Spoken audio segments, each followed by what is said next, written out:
Hello everyone, আমি অনিতা দিদিভাই তোমাদের চলে এলাম নতুন একটা ভিডিওর সঙ্গে। তো দুদিন কোনো ভিডিও দেওয়া হয়নি আর ভিডিও করতেও পারিনি, জানি না দেশে এসে পৌঁছে গেছি ভিডিও ততটা করতে পারছি না, কারণ আমার শরীরটা এসে এখনও পর্যন্ত একটু ভালো নেই। তো যাই হোক, ওই বাড়িতে রান্না হচ্ছে দেখলে তোমরা, আমরা আবার এই বাড়ির দিকে আসছি। আর পুকুরে দাদু খোল দিয়েছে, সেটাই আমি তোমাদেরকে বলছিলাম। তো দাদু পুকুরে খোল দিয়েছে, গুগলিগুলো সব ভেসে উঠে গেছে জানো তো। তো কি গুগলি হয়েছিল, আমরা তো দুটো খেতে পারতাম তাই না, কিন্তু ভেসে উঠে গেছে, খোল দিয়েছে, কদিন পরে জলটা ঠিক হয়ে যাবে। তো আর তোমরা আমাদের বাড়ি অনেকেই দেখতে চেয়েছো, বলেছো দিদিভাই তোমাদের গ্রামের বাড়িটা দেখাও, আমি দেখাবো। এই যে আমাদের জিনিসপত্র এনে দেখো কিভাবে ছিটিয়ে পড়ে আছে, কিচ্ছু গোছানো হয়নি, যেহেতু ঘরগুলো গোছানো হবে, সব রেডি করা হবে, সেই জন্য গোছায়নি। এখানে তোমাদের দাদাভাই কাজ করছিল দেখো। আর আমি আবার এই বাড়ি থেকে ওই বাড়ি গেছি রোদে, মানে এতটা রোদ কি বলবো। দেখো মাঠের বাড়িতে আমাদের কত সুন্দর আম ধরেছে, মানারা খেতে বসেছে, কত আম চারিদিকে মাঠের বাড়িতে। সব দুটো বাড়ি আমাদের রেডি করা হবে, অনেক কিছু রেডি করতে বাকি আছে। আর আম তো মেঝেতে পড়ে আছে চারিদিকটা।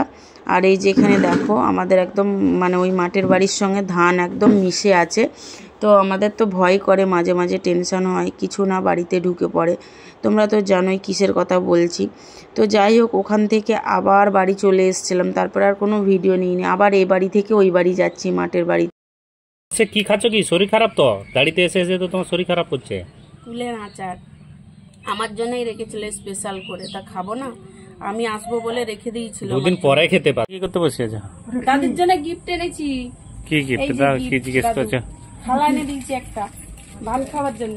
পছন্দ হয়েছে? ভাত খাওয়ার জন্য, এখানে ভাত এখানে তরকারি। পছন্দ হয়েছে? পছন্দ। তো তারপর আর কোনো ভিডিও নিইনি। এটা তার পরের দিন সকালবেলা এই যে একটু মাছ নেওয়া হয়েছে, তাই মা মাছটা ধুচ্ছে কলপাড়ে। আর আমরা সকালের খাবার রেডি করব বলে সব কিছু রেডি করছি, আমি আর বোন দুজনে মিলে। তো কিছু খাবার বানাবো আর কি, খেতে তো হবে। আর এখানে আমার দাদু বসে রয়েছে। আর গাছতলা দেখো, এই ঘরগুলো কিছুই কমপ্লিট করা হয়নি, তো ঘরগুলো সব কমপ্লিট হবে এবারে, অনেক কিছু রেডি হবে। তো এই যে আমি ওখান থেকে পুট্টু নিয়ে এসেছিলাম, সেই পুট্টুটাই আর কি রেডি করা হচ্ছে, ওটা আমার কাকাদের বাড়ি। তারপরে একটু বেলায় আমার দাদু কি বলছে যে আমি জিনিসটা নেব না, তুই দিয়েছিস। দাদুর পছন্দ হয়েছে, কিন্তু দাদুও বলছে এটাই আমার হবে না, ফালতু নষ্ট করব কেন, তুই দিয়ে দে কাউকে, পিয়াকে দে। তো আমি বলছি রাখো, তোমাকে তো ভালোবেসে দিয়েছি, তুমি খাবে। তো দাদুর মনে হলো না যে নষ্ট করব কেন এত জিনিস।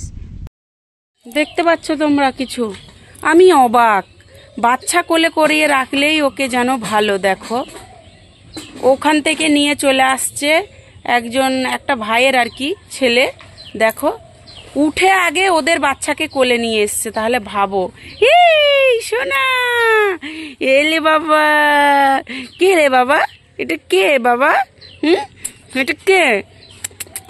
এটা আমাদের একটা ভাইপো হয়, তো ওকে কোলে নিয়ে চলে এসছে কোনো। তো এখানে দেখো আমাদের রান্না হচ্ছে মাছ ভাজা, তোমরা তো দেখলেই সকালে মাছ নিয়েছি, তো মাছ রান্না হবে, ডাঁটা আলু দিয়ে মাছ, আবার টক হবে তেঁতুল দিয়ে। তো তারপরে হচ্ছে কি রান্না বান্না হয়ে গেছে। এদিকে কুলফি ভেবে আমি ডেকেছিলাম, তো দেখলাম কুলফি না, তো বরফ।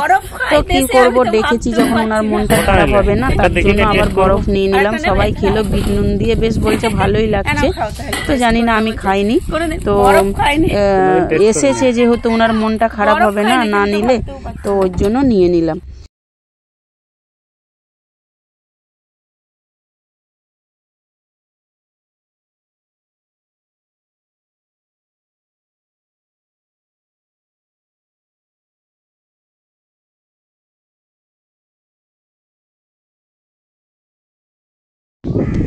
তো এই দেখো তোমাদের দাদা ভাই খেয়ে দিয়ে রেডি হয়ে বেরিয়ে যাচ্ছে, কোথায় আমাদেরকে নিয়ে যাচ্ছে না। আর এখানে তো চড়ক মেলা বসছে, তবু আমরা গেলাম না, আর মানা যাবো বলে বায়না করছে। তো তোমাদের দাদা ভাই বললো যেতে হবে না, কোথায় যাচ্ছে জানি না। তারপরে এই যে গাছগুলো এনে দিয়েছিলাম কাকিমাকে আর কি, ওখান থেকে সুন্দর সুন্দর, তো ওই গাছগুলো বসাচ্ছে আর কি বোন আর কাকিমা মিলে। তো অনেক গাছ এনেছিলাম, বসিয়ে দিলে হয়ে গেলে খুব সুন্দর হবে না, দেখতে সুন্দর লাগবে। মানে জবা ফুলের গাছ এনেছিলাম 3-4 রকমের, তো ওই জবা ফুলগুলো আমাদের এখানে নেই, মানে আমি এখানে দেখিনি কো, তার জন্য নিয়ে এসেছি। তারপরে ও ঘর থেকে সব জিনিসগুলো এনে বয়ে বয়ে দিলাম কাকিমাকে। এনেছি, বার করা হয়নি, এখনও অনেক জিনিস আছে বার করতে, তো সেইগুলো বার করাই হলো না। ওইগুলো বার করে সব নিয়ে আসতে হবে, দিতে হবে। তো আমরা যখন কোথাও যাব বেরোবো তখন বার করব, কারণ অনেক কাজ আছে না, ঘরে কাজ চলছে, ধুলো উড়ছে, ওই জন্য জিনিস বার করতে পারছি না। তো কাকিমা নিতে পারছে না, দেখো ব্যাগটা ভারী। তো ভিডিওটা এই অবধিই ছিল, পরের ভিডিওতে দেখা হচ্ছে, টাটা।